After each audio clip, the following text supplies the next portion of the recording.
Hey folks, Pastor Montgomery here in the study. And I'm thinking of 2 Timothy chapter number 2 and verse number 2. Paul says, "The saying that thou hast heard among me, among many witnesses, the same commit thou also to faithful men who are able to teach others also." And I thought it was interesting to see the order of things. And obviously we've gone around this verse many times. But he said, committed to faithful men who are able to teach others also.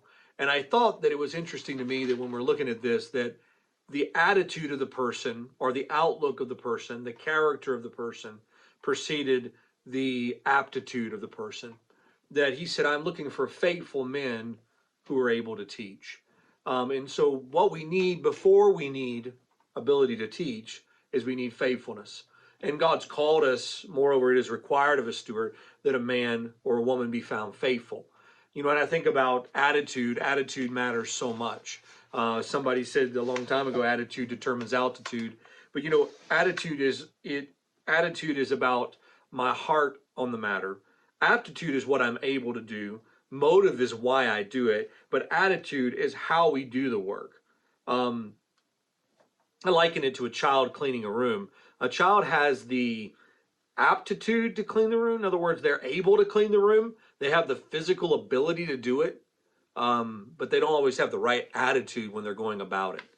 And I would say this when it comes to ministering in any aspect of the church, at Shelby Bible Church or any church, that the attitude of faithfulness must precede the aptitude of being able to teach, being able to organize, being able to sing, being able to perform music.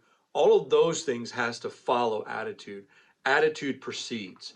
And so if you find yourself in a role that you're adapted to and you're very able of accomplishing it, then I would ask yourself the question, do you have the right attitude about that role?